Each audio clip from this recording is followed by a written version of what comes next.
So, our next question is, how do you know when to listen to your gut? The only time I know when to listen to my gut is when it's empty, Yeah, when it's telling you that it's that it hungry wants and pizza. feed me, bitch. You know, Yeah, yeah. sometimes I listen to my gut too often. And sometimes your gut can lie to you. Not your real gut, but sometimes things that are not your true gut. And I guess here, when we say gut, we're talking about intuition. When he talks about gut, he's talking about the thing that devours pizza. So when you're listening to your intuition, Lots of pizza. lots of pizza. Like, Pizza's important. Pizza is crucial. So the answer, people, is pizza.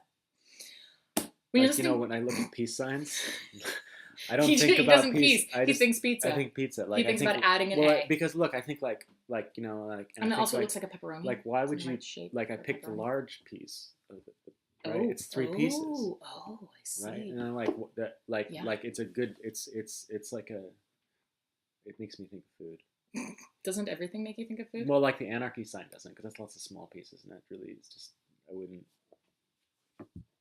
right? I'm trying to think about what Or food like a the anarchy pentagon. sign would make me think of.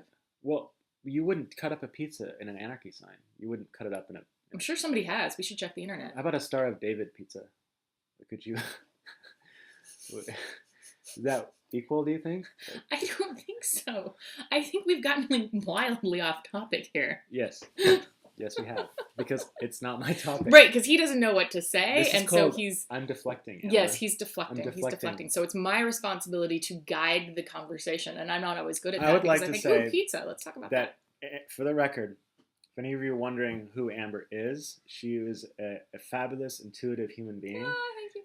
and knows knows about the things that can't be articulated, and like, I'm just a schlump with who's read too many of the wrong books. And a Amber, schlump who's read too many of the wrong books. Amber is the kind of person who can. That's your bio right there. Put that on your business card. I do. Awesome. Yeah. Well, and the thing about intuition is that everybody has it. Like we all have an intuition that can be a really amazing tool.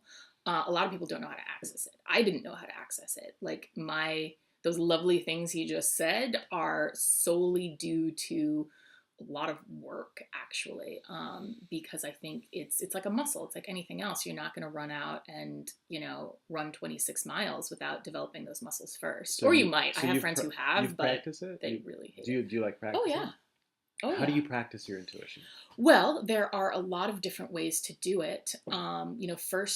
The first thing to do is identify what is truly your intuition and what is fear, or what is programming, or what is you sort of hoping for one answer when you know that another answer is actually accurate. Mm-hmm. So it's a lot of self-knowledge and self-discernment. Mm-hmm. And so, practicing that is, there are a lot of different ways to do it. I will tell you the way I do it. Mm-hmm. For me, I am often most intuitive when I'm writing, simply because that's sort of my chosen medium.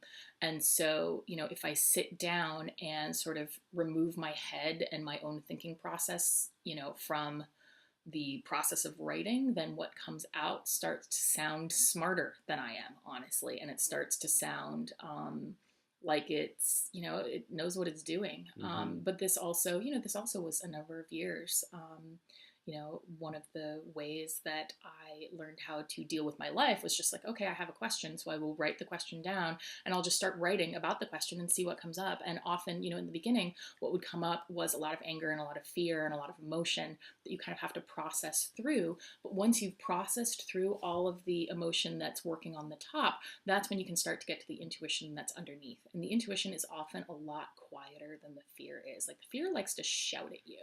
The fear likes to yell and scream and wave its arms and be a big old fat drama queen. Can you give us an example of, like a concrete example of like the fear voice versus the intuitive voice? Yes, I'm sure I can. Let me think for a moment. So for me, for example, with like these YouTube videos, as we started to do them, I started to have a lot of, my brain started to jump in with like, hey, what if these aren't useful for people at all? all? What if we're just sitting here talking and it's fun for us, which is great, but nobody cares? Mm-hmm. What if, we're, not being helpful at all? And I think I just said that, but this is where the fear voice starts to become very repetitive, and you can start to believe that repetition because it's just sort of, it's almost like a program that starts running for you. So, sort of the way to counter that is to, sort of check in and see, okay, so why did we want to do these in the first place? We wanted to create these because, we feel like, we don't have answers per se, Mm-hmm. but we spend a lot of time with these questions, time that, might be of use to other people. And, he's actually trained. I've spent a lot of time developing that intuition. And the other piece about developing that intuition is literally just learning to trust yourself.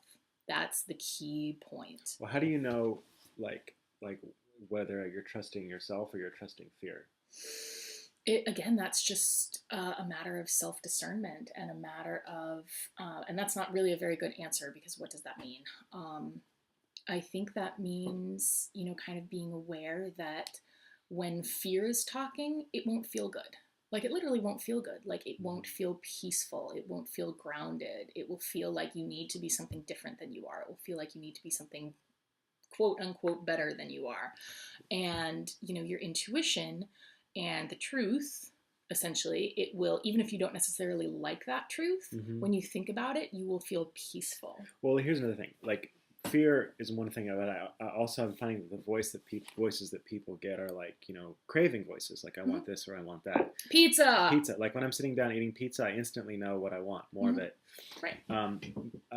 So there's a lot of voices in one's head that guide us. And here's another thing. I play a lot. I used to play a lot of chess, which is sort of laughably obvious, like I'm such a thinking type, I guess. But I'm a thinking type too. I've never played chess.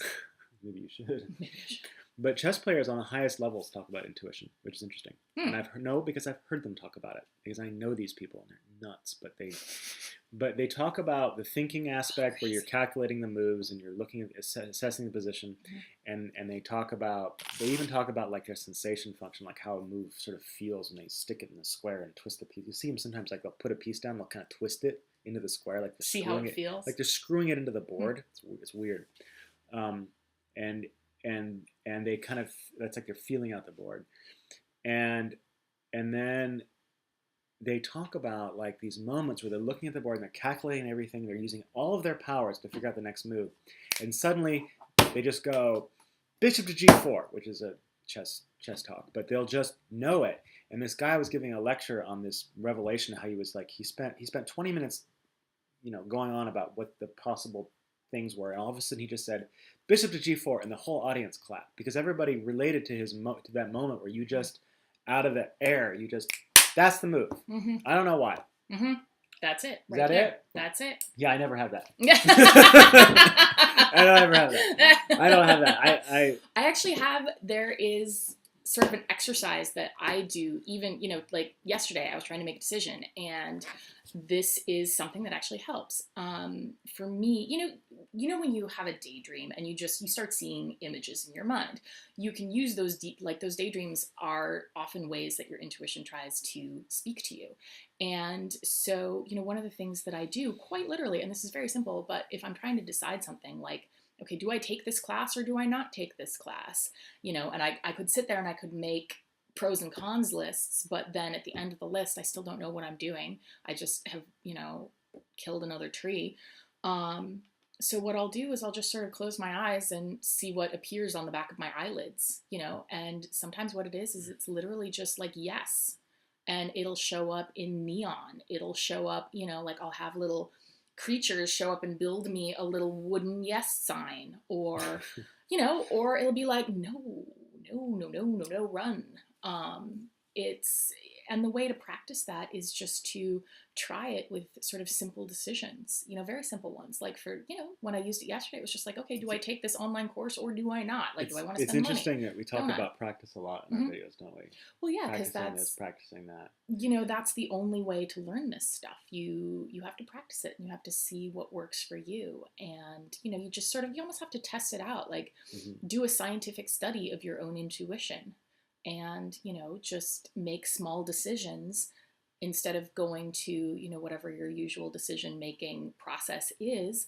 Say, all right, what do I feel intuitively? What does my intuition say today? And you can start with really small things like, do I eat a sandwich today, Okay, or do but I have? how do you know in retrospect that it was your intuition at work? Like, how do you like? I feel like people are going to be confused because they're going to make a decision Yes. and then they're going to the good thing, the good outcome will happen. Mm-hmm. They'll say, "Oh, that was clearly my Mm-hmm. intuition because the right thing happened." Well, Mm-hmm. what if it was just random? Mm-hmm. Like, Yeah, that's why you have to keep like practicing. randomly, That's why, like, this is a way of life. Like, you don't just sort of use it once in a while. Okay. It's like, like runners, the best runners in the world run every day. They Right. give themselves rest days, so, take time and don't listen to yourself. But Okay. This is an interesting subject. Yeah. I think I wish I knew more about it. Well, and the thing is, you have as much capacity for intuition as I do. I mean, that is a fact. Every human on this planet, I think so. You think so? Yes. I mean, you might not choose to access it. You might need work to get there. Or a lot of work. Or a lot of work. Or but like, I've done a lot of work, to get here. Like, it was a lot of throwing spaghetti at the wall and trying like different modalities. And like, I had to drill down really deep and like learn how to feel my emotions before I could really access my intuition. This like is good stuff. I was so repressed that I think I was 32 years old before I was able to say the words, "I am angry."